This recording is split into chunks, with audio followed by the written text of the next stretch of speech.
I just want to briefly go through the ground rules so that you know what to expect. The candidates and the campaigns have already been briefed on this.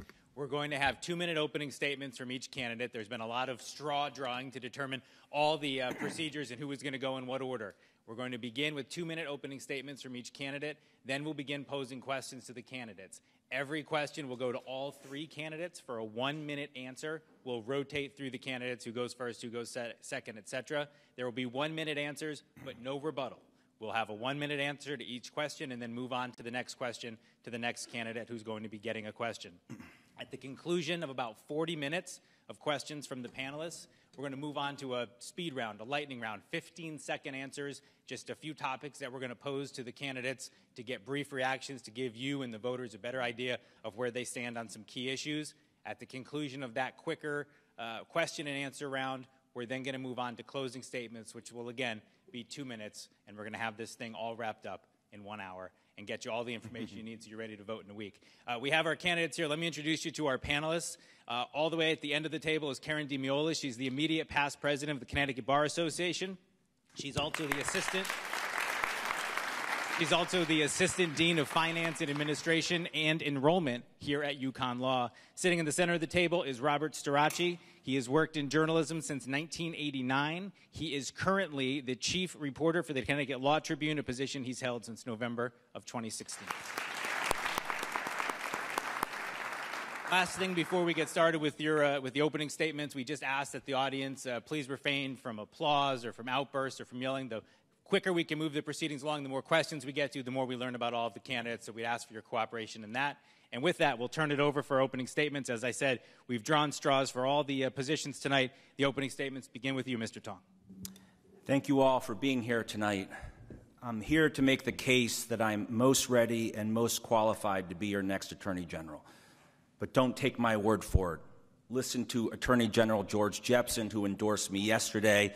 Listen to the Hartford Courant, who said it was an easy choice when they endorsed me last week. Both emphasized my almost 20 years of experience in major civil litigation at 2 of the most well-respected firms here in Connecticut and in the world, taking on big cases like the Attorney General does against big tobacco, the major rating agencies, the big banks, the opioid crisis, and the generic drug manufacturers.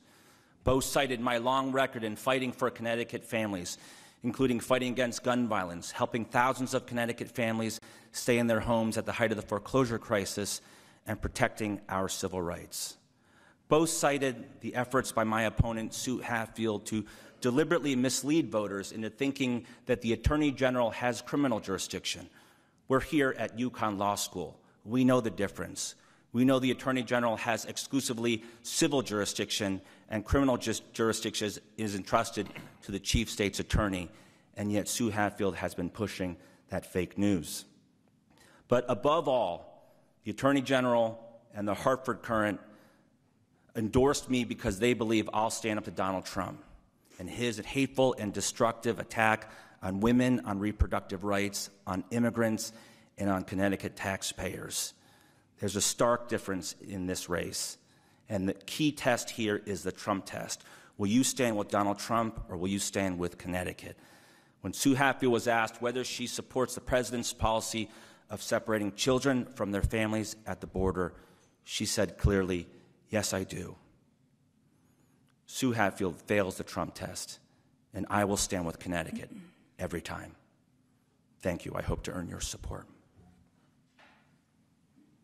Mr. Tong, thank you. Ms. Hatfield, you're next. Thank you. And thank you very much to Dean Fisher and UConn Law for having me here today. It's truly an honor and a pleasure. My name is Sue Hatfield, and I am honored to be the Republican and Independent Party nominee for Attorney General. Since 2005, I've been fighting for you, the people of Connecticut, in court as a state prosecutor, making our communities safer and standing up for our most vulnerable members of society, our elderly and our children. In fact, I was the first prosecutor to receive a conviction for the completed crime of human trafficking. By contrast, my opponent, William Tong, he's been in lockstep with Dan Malloy, raising taxes to record levels, releasing violent criminals from prison early who went on to commit heinous crimes, standing silent against Dan Malloy's failed and destructive policies. His record does not deserve a promotion. As Attorney General, the law, not politics, will be my guide, and I will always do what is fair and what is right for the people of Connecticut. This is an easy choice. Thank you very much. Ms. Hatfield, thank you. We now turn to you, Mr. Gosselin. 2 minutes is yours. Thank you. Good evening. Recent events, including President Trump's most recent attacks on immigrants, on transgender people, on women, and the responsive rise in right-wing political violence are just the latest indications that we're at a turning point in American history. While the Republican Party has demonstrated that it will be a willing participant in the shift towards authoritarianism, the Democratic Party has shown that it is an ineffectual opposition and a weak resistance. Both parties demonstrate on a daily basis that they are out of touch with the needs and concerns of working-class people in Connecticut. In fact, nothing demonstrates that more clearly than the fact that here in Connecticut, the standard bearers for those two parties in this election are both multimillionaires, each trying to figure out how to make us believe that they're capable of representing the working and poor people that they hope are going to vote for them. At a time like this, new ideas, new visions, and new voices are critical. But the corporate-owned media in Connecticut and its own onerous and restrictive election laws tend to silence any voices outside of the Democratic and Republican parties. Voices like mine and those of my fellow Green Party candidates, voices of people like Fred Link, the Socialist Action candidate, who is running for United States Senate, who will be a write-in candidate because he's been excluded from the ballot. So I welcome this evening's discussion as one of the few chances I have had to bring a different perspective to the Attorney General's race. As a labor and employment lawyer with more than 23 years representing working people and labor unions, advocating for civil rights and civil liberties, I am uniquely well qualified to take on the office of Attorney General. I believe this office should be a much-needed advocate for the rights of all of Connecticut's residents, but especially of those who continue to be marginalized and oppressed, and in particular, Connecticut's working poor. Thank you. Mr. Gosselin, thank you. We now begin the question part. It'll be 1-minute responses from each of the candidates. Ms. Hatfield, the first question goes to you. For the last 25-plus years, there's been remarkable stability in the Attorney General's office. For that time, 2 people have occupied that office. As you prepare and ask the voters to vote for you on Tuesday, can you identify a policy or a decision made by one of those 2 predecessors in the last 2.5 decades that you disagree with and something you'll do differently when you get into office if elected? Thank you. One of the key things that I will be is I will let the law, not politics, be my guide, and I will continue the office much like George Jepsen has. I won't bring this office back to the Blumenthal era where people and jobs were driven out of state. And that is one of the things that people and employers have welcomed about my campaign, is that I am reaching out to the different local small businesses and will work with them instead of driving them out. We need a business community here in Connecticut that is not hostile to business, and I will continue that as the next Attorney General. I think George Jepsen has done an excellent job with that. What I would do differently is I would have paid attention to the opioid crisis. When I received the first complaint, if I was Attorney General Blumenthal, I would have listened to that complaint and taken action right then and there. Ms. Hatfield, thank you. We turn now, Mr. Gosselin. You're next on that question. When I made the decision to run for Attorney General, it was based largely on my commitment to one single issue that needed to be put at the forefront, and one which I knew that neither of my opponents in this race, or indeed any of the Democratic and Republican candidates in Connecticut, would take up, which is the issue of racial profiling, police misconduct, and police violence in Connecticut cities. It's something that no one likes to talk about, and perhaps some of us would prefer to believe it doesn't happen, yet it's an everyday occurrence. It's so much an everyday occurrence that within the last few months, I've been at several memorial services for young people who were killed by police officers. And this is the sort of problem that We can continue to pretend that it doesn't exist. We can continue to hide it under a bushel, but it has to be spoken to, and it has to be resolved. It has to be addressed, and the Attorney General's office is the place to do that. Mr. Gosselin, thank you. Mr. Tong. Thank you. Ms. Hatfield cites Attorney General Jepsen as a great example. I could not agree more. And that's why it's so important that Attorney General Jepsen stepped forward and endorsed me yesterday, because he sees me as the best to carry on his legacy and to take it to another level. So it's not so much that I disagree with actions taken by prior attorneys general, but I would go a step further. I think we need to strengthen our appeals unit and the newly created Office of Solicitor General, which was created under George Jepsen. And I think we need more assistant attorneys general focused on consumer protection, as we did under Attorney General Blumenthal. And I think we have to create a civil rights division here in Connecticut. We don't have that affirmative authority under state law. We have it in Massachusetts. And in New York, the Attorney General needs to have affirmative authority to enforce and protect the civil rights of Connecticut citizens, including on issues like criminal justice reform, and that's something that I would do right away. All right, Mr. Tong, thank you. For our next question, we turn to Dean DiMeola. It's directed to Mr. Gosselin.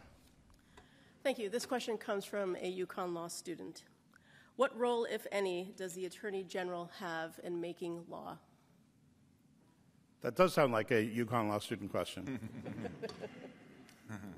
The primary role the Attorney General has per statute is to advise the legislature and the governor's office on the possible legality or constitutionality of issues that they are taking up. However, traditionally, the Attorney General's office has also been, to use the old phrase, it's a bully pulpit.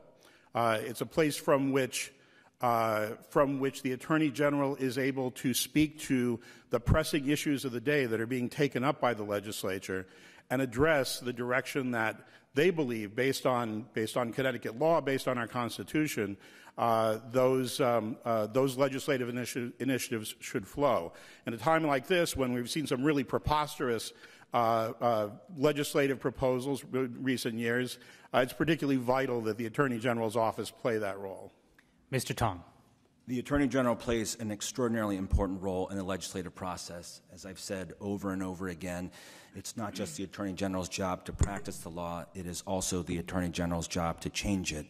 Not with the vote, but by leveraging the bully pulpit, just as George Jepsen and Dick Blumenthal have for almost a generation. One good example is the opioid crisis.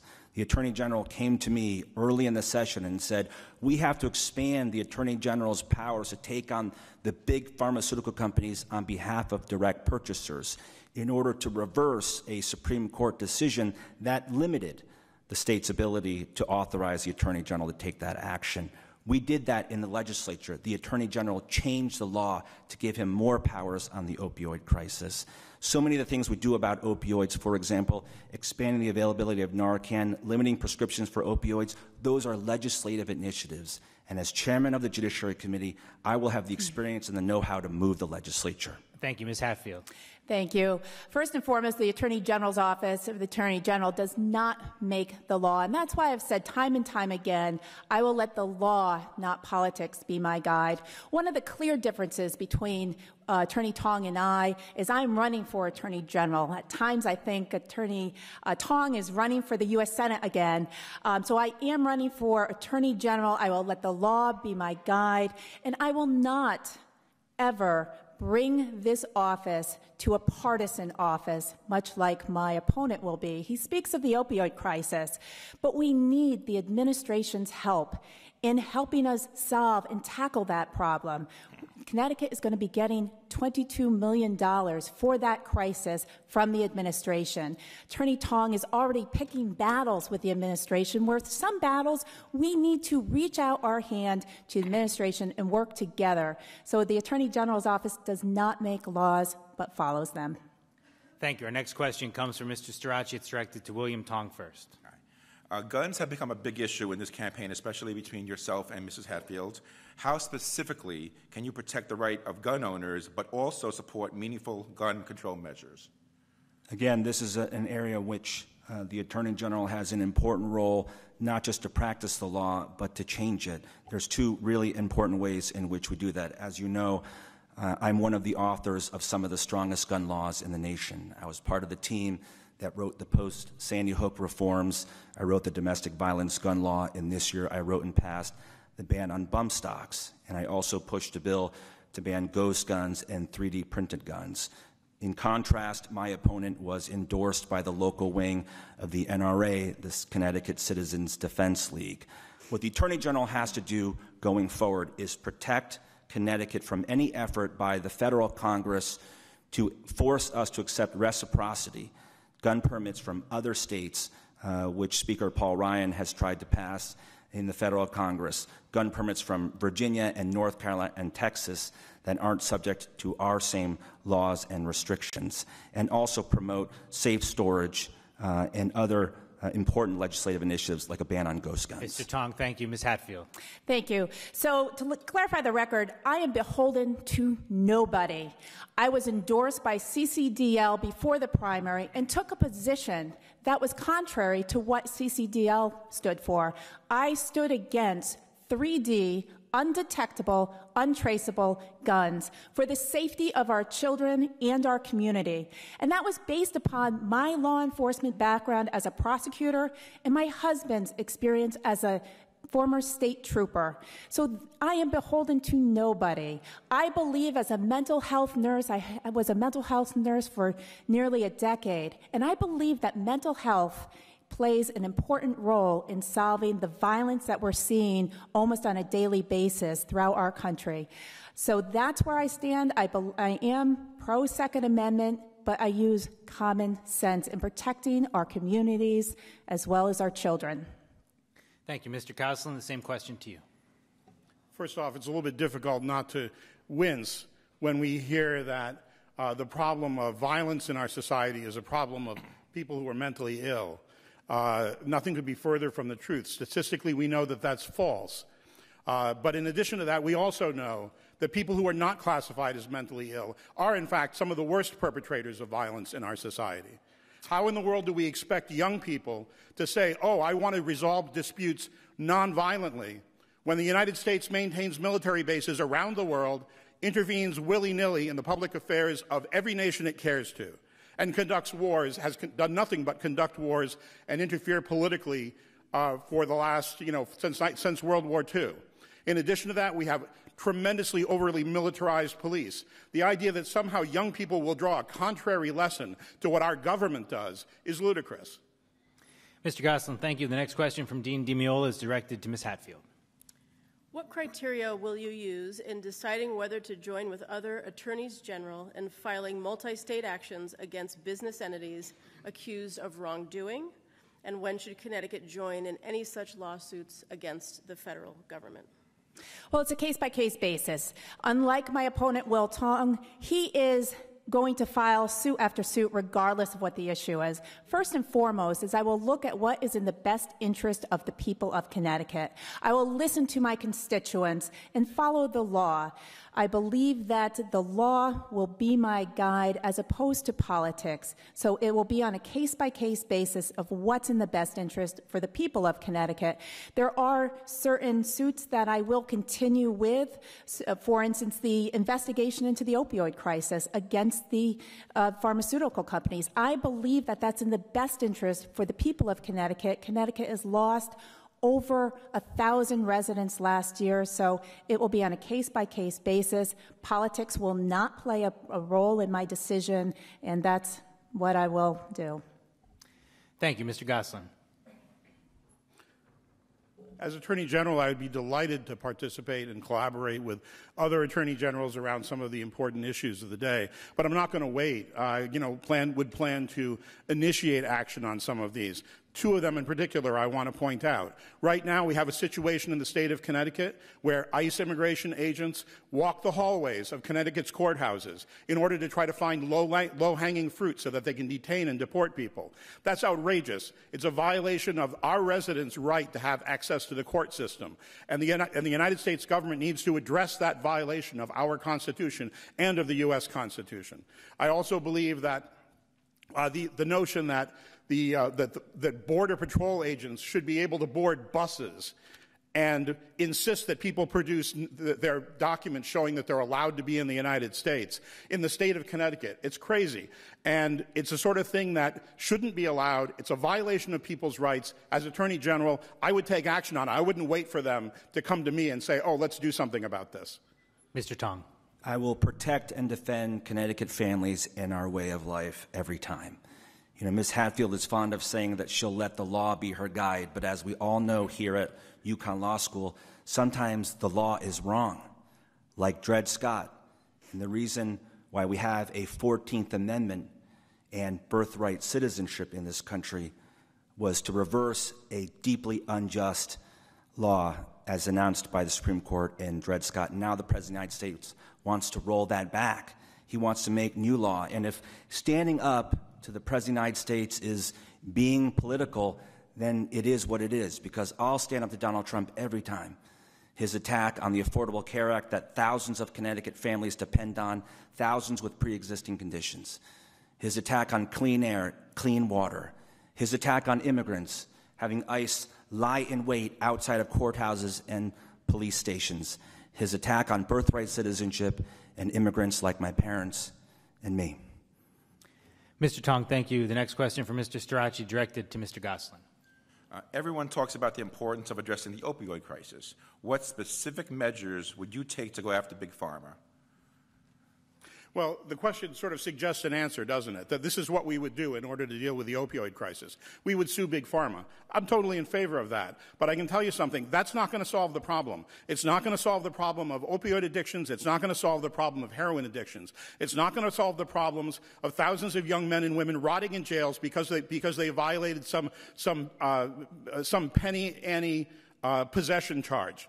If we're going to deal with the issue of, if we're going to really deal with the issue of the opioid crisis in the United States, we have to stop the war on drugs. We have to legalize cannabis. We have to think about restitution for the communities that have been suffering from the war on drugs. And we have to take action. It's the sort of steps that are being taken, for example, in countries like Portugal, where they're using clean injection sites for people who have IV drug users, making sure that therapy is available, making sure that rehab is available. Those are the solutions to this problem, not just suing Big Pharma, as much as I do support that. All right, thank you. Mr. Tong.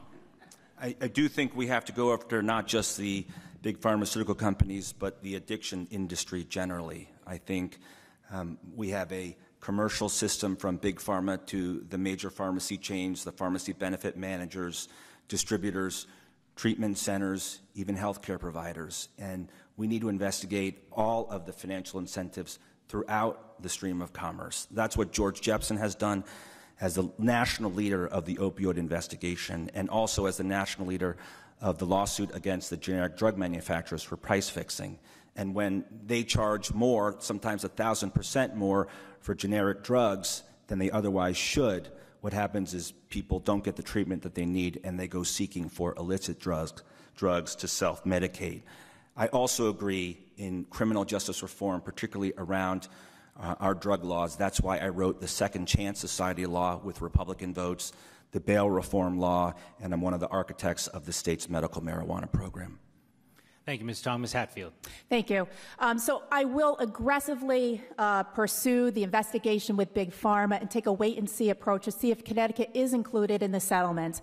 Once Connecticut does receive the settlement, I want to see at the table as to how those funds are allocated. We need to allocate those funds to patient beds and rehabilitation. One of the differences between William Tong and I does relate to criminal justice, and I've spent a career of making our streets safer. And if you go to any local courthouse, you will time and time again see the second and third chances provided to people that come through the courthouse doors. We need more education as to line prosecutors, because those defendants that come in due to a drug addiction, by the time they're incarcerated, it's unfortunately too late. And I have used my mental health background to really help people that come through the courthouse doors the first time. Thank you. Dean DiMiola, directed to Mr. Tong. In the words of the National Association of Attorneys General, Attorney generals are at the intersection of law and public policy. Do you agree? I do, and this goes back to this discussion of the role of the Attorney General. The Attorney General here in the state is the leader of a major state agency of 200 lawyers, investigators, and staff. The Attorney General does the day-to-day work of representing the state in issues that don't always make the front page of the paper, from child protection to child support enforcement to defending claims against the state. The Attorney General is not a day-to-day litigator. The Attorney General provides counsel every day to all the many departments and agencies of the state. And it's critical to note, again, that the Attorney General has a powerful role not just in practicing the law, but in changing it. Dick Blumenthal and I worked together to stop price gouging and to increase the Attorney General's powers to stop price gouging of gasoline in natural emergencies. George Jepsen and I expanded his powers to take on the opioid investigation. This is a critical role for the Attorney General, and that's where there's an intersection of law and policy. Thank you, Mr. Tong. Ms. Hatfield. Thank you. So I've spent my career as a public servant protecting the people of Connecticut in court. In the Attorney General's office, many of the battles are won and lost in court. One of the differences between my opponent, William Tong, and I is I have tried many cases to verdict in state court, where my opponent has tried 0 cases to verdict. So law, a basic fundamental skill that the next Attorney General should have, is the ability to pick a jury and try that case to verdict in state court. If any of you were hiring a lawyer to represent you in court and to go forward on your trial, would you want a lawyer that's never tried a case? I wouldn't, and I expect that the people of Connecticut would want no different. Thank you. Mr. Gosselin.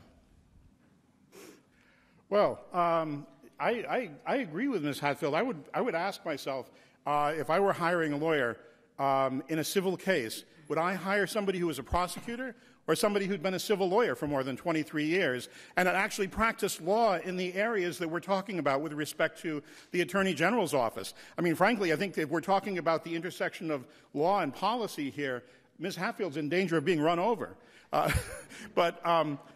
But in all seriousness, I have been saying throughout this campaign that the problem with the state of Connecticut isn't that we don't have good enough laws, it's that we don't have people who are willing to have the political guts to do something with those laws. For the last 10 years, I've been bringing claims in court on behalf of low-wage and immigrant workers who get ripped off by their employers. The state could be bringing dozens of these claims, hundreds of these claims, but they leave it to small fry like me to do it because they don't have the political will to do what needs to be done.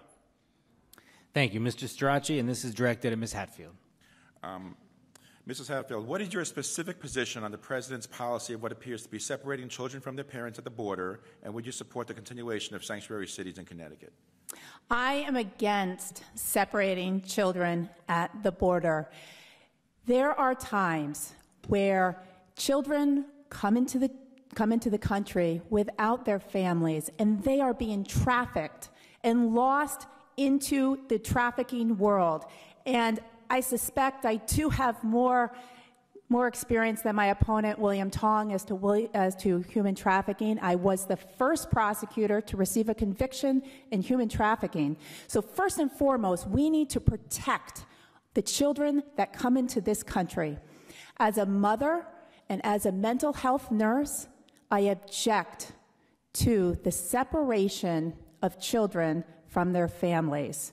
So in the interest of protecting children, yes, we need to make sure we protect those children coming into this country. Thank you. Mr. Gosselin. Look, the easy answer is, yeah, I'm opposed to separating children from their parents at the border. It was an outrageous policy. It was condemned the world around. It's not something that could even be up for debate at this point. But we have to go further than that, because frankly, under the Obama administration, while Hillary Clinton was Secretary of State, we had Honduran children and teenagers coming to our borders, being put into concentration camps, or being sent back, and not being given the opportunity to be admitted to the United States, when they should have been admitted as under laws of political asylum. Sometimes it's a little bit easy to forget that this problem of young people and their families, young people crossing the border as undocumented immigrants, didn't start yesterday, and it didn't start when Trump was elected into office. It's been around for a long time, and a lot of folks don't want to think about what the Obama administration was doing about it, because it was pretty shameful as well. Mr. Tong. I'm sorry. Ms. Hatfield's response is just, a play out of Donald Trump's playbook. As attorneys to the law students here, our first professional obligation is the duty of candor and truthfulness and honest dealing. The fact is, Ms. Hatfield was asked on Facebook Live by the New Haven Independent whether she supports the policy of separating children from their families at the border, the most morally indefensible policy of this administration. And she said, "I do." And then Paul Bass asked her again, just to clarify, we're talking about the policy of separating children from their families, putting them in cages, and then after we separate them, putting them in foster homes, and then losing track of them so they can't be reunited with their parents. And again, she said, "I do, I do." That's on video, folks. And as your Attorney General, I'll always be honest with you. I'll always level with you. And I think that's your first obligation as Attorney General. Dean DiMiola, directed to Mr. Gosselin. Some argue that public interest groups and the media have an impact on the Office of Attorney General. Do you agree, and how would you address such concerns? I'm sorry, could you repeat the question, please? I could talk a little slower. Sorry. Thanks. Some argue. Don't start the clock. Some argue that public interest groups and the media have an impact on the Office of the Attorney General. Do you agree, and how would you address such concerns? Well, with respect to public interest groups, of course they do, and that's perfectly correct. One of the things that I had pointed out from the beginning of this campaign, and actually I have to say William Tong made a similar comparison, that the Attorney General's office in the state of New York has divisions that specifically address certain areas of the law, like civil rights, he has cited, and labor law, which I had cited.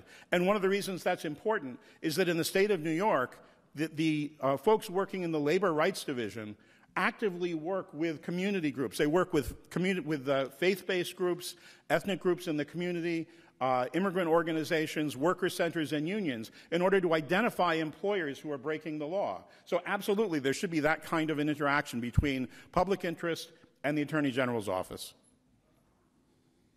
Mr. Tom. Yes, and this comes from my experience as a legislator. It's extraordinarily important to have an open door policy and to engage, because when you engage with advocates, you learn a lot. And I'm proud of the work that I've done in the legislature, for example, with the ACLU in passing criminal justice reform, moving away from a system of mass incarceration, writing and passing the Second Chance Society law and the bail reform law. I'm proud to have the support of the National Organization for Women, NARAL Pro-Choice Connecticut, Planned Parenthood Connecticut, because they know that I've stopped every major encroachment on a woman's right to choose, and today, with this Supreme Court, women's reproductive rights are under assault. And watching the Republican men of the U.S. Senate put victims on trial was chilling, and I'll work closely with those organizations to defend women and women's rights. I'm proud, just this past week, to receive the endorsement of the Sierra Club, because they know I'll be a champion for climate change and take on the big fossil fuel companies for damages related to climate change. Thank you, Mr. Tong. Ms. Hatfield. Thank you. So in Mr. Tong's open door policy, I would encourage him to have an open mind policy, because in one of his debates, he said, "I'm going to fight Donald Trump. I'm going to fight the Republicans anytime and any place." Let me assure you, there's good people in all parties, Democrat, Republican, Independent. We're good people in each and every party. So I would encourage the next Attorney General not only to have an open door policy, but to have an open mind policy and take different positions and listen to people and see what is best. In a time where this environment is politically hostile, we need to take the temperature down, work with our fellow humans, and work through some of the tough issues by talking with each other. Thank you, Ms. Hatfield. Mr. Strachey, directed to Mr. Tong. Mr. Tong, what priority, funding, or percentage of staff time would you give to preventing or prosecuting elder crimes, either theft or abuse by caregivers or fraud by strangers?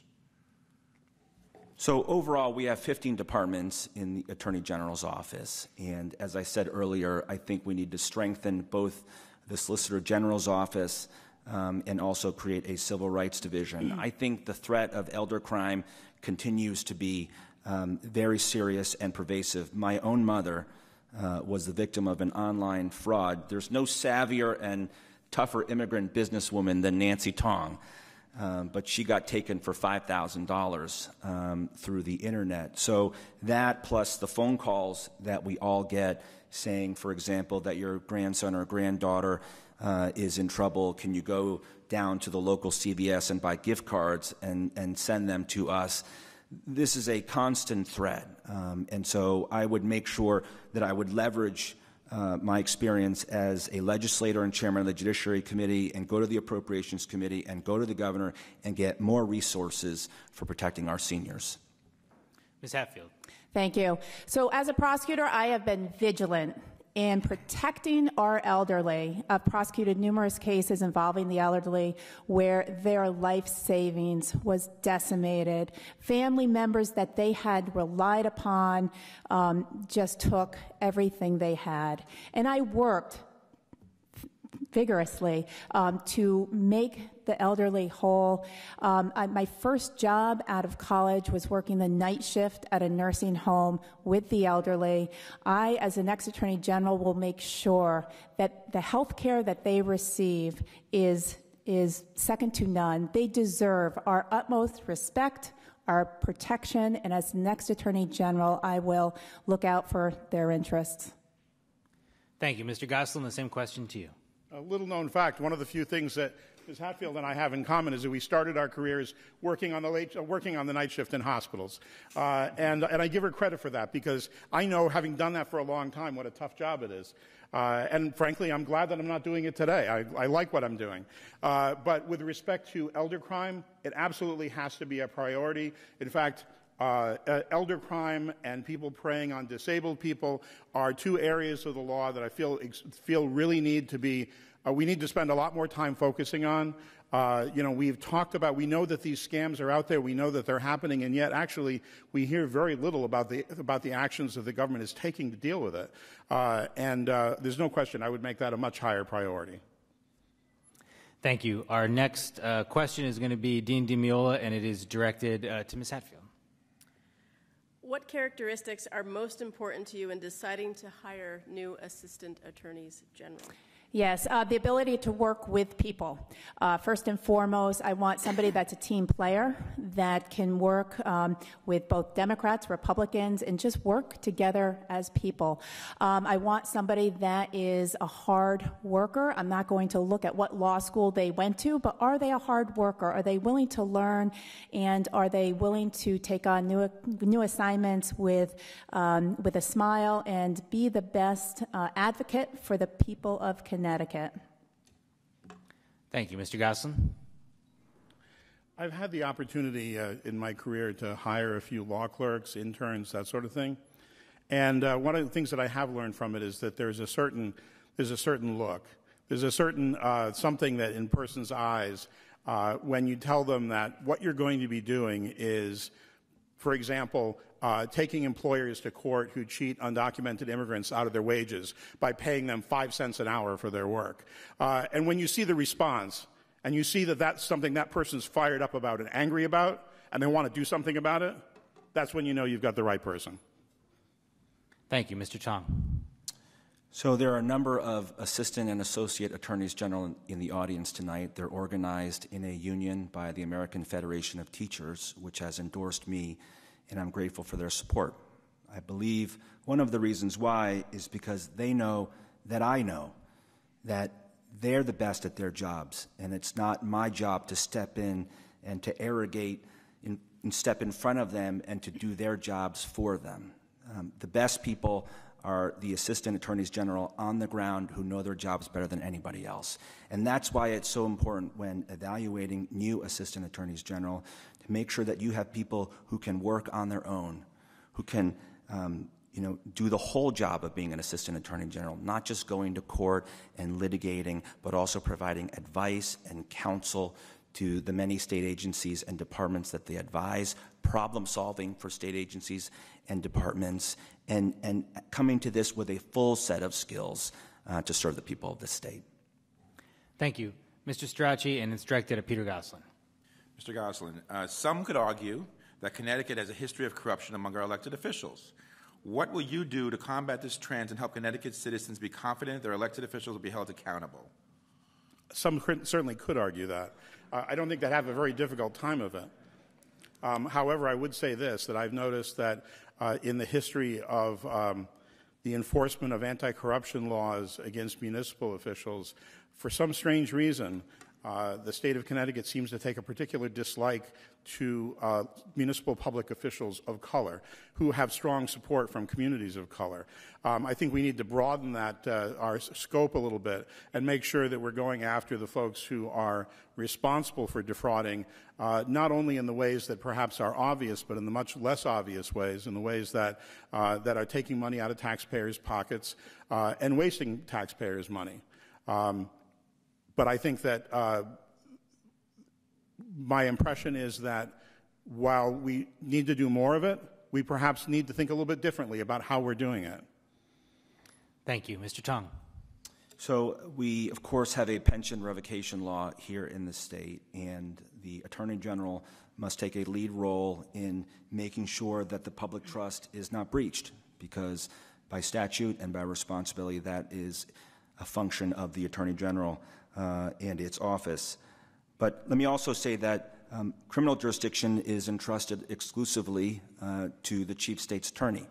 And so because of that, the Attorney General needs to work very closely with the Chief State's Attorney to make sure that we hold public officials accountable and make sure that they discharge their duties honorably and without corruption.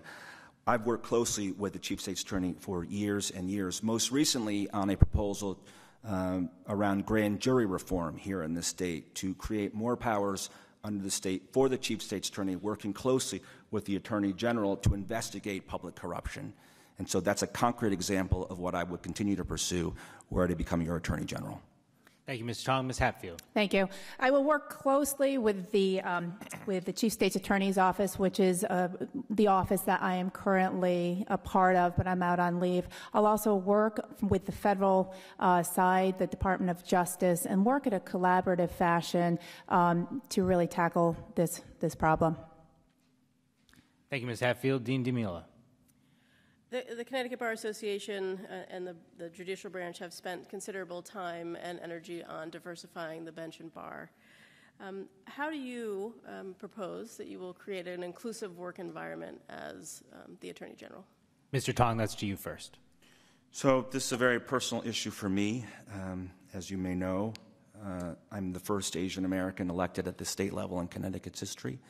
And I hope in a week I will be the first Asian American elected to serve in a constitutional office in the state's history.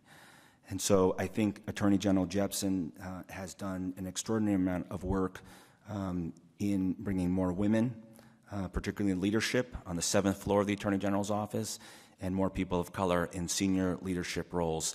I'm already doing that on the campaign. One of the critical priorities of the campaign is to engage with the affinity bar associations, to go to their events, to sit down with their leadership, to try to encourage young attorneys of color not just to practice and stay here in the state, but to pursue public service, to go to the Attorney General's office, to go to the Chief State's Attorney's office, and pursue opportunities on the bench. I think as chairman of the Judiciary Committee, we've done a tremendous amount in bringing diversity to our bench, and I look forward to doing that as your Attorney General. Ms. Hatfield. Thank you. And I will be the first elected woman to be Attorney General. And there are issues that women face in the practice of law, and I am sensitive to those issues. I was discriminated when I was 8 months pregnant, and I fought back against the state of Connecticut. And my door at the Chief State's Attorney's Office has been a revolving door for years. Women coming pregnant and really concerned about how the pregnancy will impact their career. One difference between William Tong and I, when his legislative colleague made a sexually lewd comment at a public hearing, he stood silent. But other Democratic leaders spoke up for that minor. Thank you. Mr. Gosselin. Attorneys would like to think that we are without bias and that we think clearly and make solely rational decisions. But a good attorney knows that that's not always true.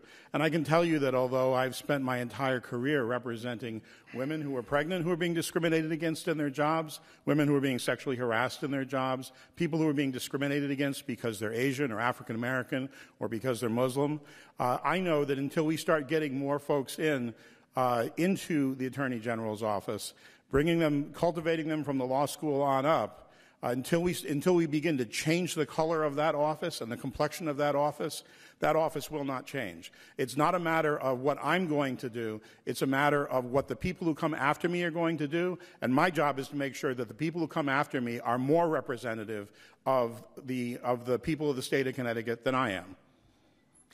Thank you. That brings us to the end of our regular question. We're going to go to the quicker questions, and here's how we've drafted this up. We're going to identify some cases. Some are settled law. Some may still be working their way through the courts. Some may be somewhat historical. We're not just going to give you the site. Don't worry. We'll tell you what they are.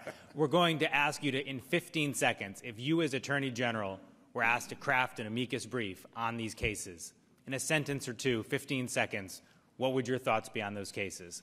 We're going to begin in the same order we've been going. Ms. Hatfield, this question is for you. The case I'd like to ask you about is Soto versus Bushmaster. It's the families from the Sandy Hook suing the maker of the gun involved. If you were asked to write an amicus brief on that case, what would you write? 15 seconds. Thank you. So first, I would look at the facts and look at what had happened that day. Were there other instances of liability where there were on that day in question? There was first responders that stood silent and did not come into the building that day. So I'd look to other liabilities, but I would look at comprehensive approach to that question. Thank you. Your 15 seconds are up. Mr. Gosselin, the same to you. I think we have to take a look. We want to take a look, first of all, at the role that gun manufacturers perform in the United States, how they advertise their products, how they promote their products, how they encourage the use of their products, including by young people. And I think that would be a prominent part of the brief. Thank you. Mr. Tong? I think that the principal litigants would make the legal arguments, and I would use my opportunity as an amicus to tell the stories of Connecticut families, like the Jackson family, Mary Jackson, who lost her daughter, who was shot in a domestic violence incident. I would talk about the 26 families at Sandy Hook. Thank you. Your time is up. Mr. Starace. Who's this going to? This is going to go to Mr. Gosselin. Mr. Gosselin. CJEF versus REL, the one dealing with adequate education for all students. I'm sorry, you have to slow down. I'm sorry, I talked very fast. I apologize. CJEF versus REL. Your opinion on that and what you would, whether you'd file an amicus brief on that. I'm sorry, I don't know the case. It's the case on education funding and the adequate funding for all in education. Oh, the Chef case. No, that's a different case. It's CJEF versus REL. But an education funding case, Mr. Gosselin, 15 seconds. Education funding. The Connecticut Constitution, for some reason, folks don't seem to know this. The Connecticut Constitution actually treats education as a right, and yet, after all this time, we still have one of the most racially segregated school systems in the country. Thank you, Mr. Gosselin. Mr. Tong? So the CJEF case obviously is settled, and it's been lost by the plaintiffs. The question is what we're going to do going forward. And as Attorney General, I'm going to leverage the bully pulpit of the Attorney General's office and my experience as a legislator to pull everyone together, including the governor and the legislature, to craft an ECS formula that once and for all provides equity in education funding across the state. Ms. Hatfield. Thank you. So I would urge the legislature to act and to come up with a solution on this matter. Campaigning, there's been issues that I've heard out across the campaign trail of teachers doing GoFundMe pages in Bridgeport. So I'm urging the legislature to act. Dean DiMiola. Janus versus the American Federation of State, County, and Municipal Employees Council held that the state of Illinois' extraction of agency fees from non-consenting public sector employees violates the First Amendment. Mr. Tong. So this is a very destructive opinion. It weaponizes the First Amendment against working people. Again, this has been settled, so the question is now what do we do? Again, the Attorney General has an important role to play, not just to practice the law, but to change it and to find ways to fund collective bargaining activities here in Connecticut and protect the rights of working people. Mr. Tong, your time is up. Thank you. Ms. Hatfield. Could I ask you to repeat the question? I'm sorry, I'm having... Janus versus the American Federation of State, County, and Municipal Employees Council held that the state of Illinois' extraction of agency fees from non-consenting public sector employees violates the First Amendment. Yes, so this really encourages the unions out there to get the support of the employees to join the unions. I am a union member myself as a state employee. All right, thank you. Mr. Gosselin.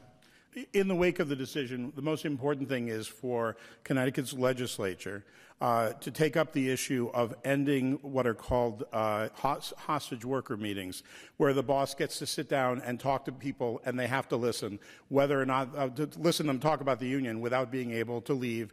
And they have to have access to workers have to be guaranteed access to a collective bargaining agent.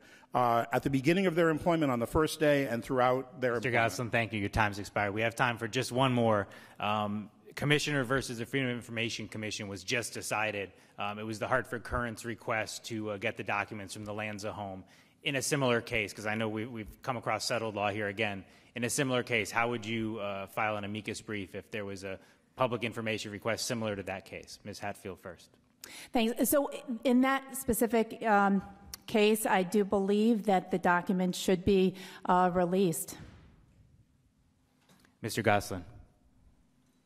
Yes, absolutely. We don't want to deal with the fact that there are sometimes very unpleasant consequences that might come with the release of information, but it's our obligation as the state to make sure that information is available to everyone and the government is transparent in its functions. Thank you. Mr. Tong. I agree with that decision, but I took a different approach when I opposed the release of the crime scene photos of the victims at Sandy Hook, because at the end of the day, I thought that was the right thing to do for the families. Thank you. That concludes our questioning. It brings us to the portion of the evening where you get to make your closing statements. Once again, we've selected all this by the drawing of straws. It'll be Ms. Hatfield, Mr. Tong, and then Mr. Gosselin. Ms. Hatfield, 2 minutes. Thank you. I just want to, before I begin, the first question, I do want to strike part of my response from the record because I did not answer that directly to the Sandy Hook. It was I realized what the question was after, so I just wanted to, the first responders did not stand silent at Sandy Hook, so I misspoke on that one. Yes, this is a clear choice. I have the right perspective, vision, and experience to be your next Attorney General. The law, not politics, will be my guide. And I won't run this office by way of political consideration. Connecticut needs an Attorney General who is not a career politician, who respects the role of Attorney General, which is to enforce the law and not make new ones. Now, I understand why my opponent does not want to talk about his record along the campaign trail. He has raised taxes to record levels, released violent criminals from prison early who went on to commit heinous crimes. The choice is clear. Connecticut needs an Attorney General who will follow the law, believes in due process, and believes in justice, not politics. Thank you. Thank you. Mr. Tong. Thank you, Yukon. This has been a hard week for all of us. from the pipe bombs to the murder of 2 African Americans in Kentucky to the worst attack on the Jewish community in our nation's history. We didn't just see a confluence of hate and gun violence, but an unprecedented attack on our way of life. When the president was elected, there was a 20% spike in hate crimes across the country. We were not spared here in Connecticut. And as chairman of the Judiciary Committee, I wrote the law strengthening our hate crimes laws, protecting houses of worship, and I'm proud to be one of the architects of some of the strongest gun laws in the nation. I hope to continue and expand that work as your Attorney General to protect and defend Connecticut families in our way of life, because it's going to fall to the Attorney General to protect thousands of Connecticut families who depend on the Affordable Care Act, thousands with pre-existing conditions. The Attorney General must stand up to Donald Trump's effort to make coal great again, eliminate emission standards for clean air and clean water. The Attorney General must step forward and protect immigrants and make sure that ICE is not outside of our state's courthouses and police stations ready to seize our immigrant neighbors. My opponent, Sue Hatfield, says she doesn't want to talk about Donald Trump. She doesn't want to talk about national issues. She just wants to talk about Connecticut. But ladies and gentlemen, these issues are entirely about Connecticut. There's a stark choice here.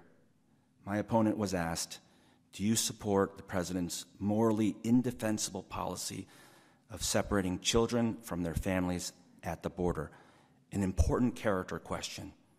She said, yes, I do. That is not who we are. That is not the world that I want my 3 kids to grow up in. And that is why we fight. Thank you. Mr. Gosselin, 2 minutes is yours. Thank you. It's been an interesting experience since, as I mentioned, I've been shut out of most of the debates that have taken place so far, and I thank the law school for having included a Green Party candidate in this debate. I think that I've given you some really, really good reasons to think that my perspective on this office and on politics in general are different from those of the Democrats and Republicans. If I haven't, maybe we haven't been in the same room. And I think that if you liked my answers to those questions, that would be a good reason to vote for me. If you like the fact that I happen to be very well qualified for the job because I've been litigating civil cases on behalf of low-income and working people for more than 20 years, that'd be a good reason to vote for me too. The one additional reason that you might want to think about in voting for me is simply this. It's not just me. It's what I represent as a candidate of the Green Party. If you're satisfied with the idea that every couple of years you're going to get to choose between various millionaire candidates who are going to decide your fate as a working person in Connecticut, who are going to decide how much money to take out of your wallet on, when you pay taxes, if you're satisfied with those, that's great. By all means, continue to vote for Democrats and Republicans. They both seem to be really good at that. On the other hand, if you're thinking about the idea that it might just make sense, it might make sense to belong to a political party that puts you first, that believes in the same things that you do, for the very simple reason that it doesn't take money from corporations, that it doesn't take money from PACs, and that it's made up of working people just like you. That would be the best possible reason to vote for me. Thank you.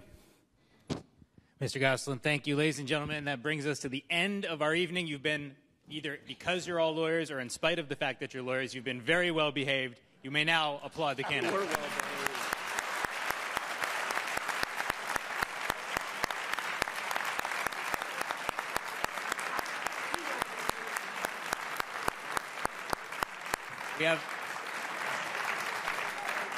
We have a couple brief announcements we just need to make. There will be receptions for the candidates at the conclusion here. The Tong campaign will be in the Davis courtroom. That's out the back door to the left. The Hatfield and Gosselin receptions are both straight up the stairs out the back door. Hatfield in 225, Gosselin in 228. Let's have a round of applause for Dean DiMeola, Robert Sirachi.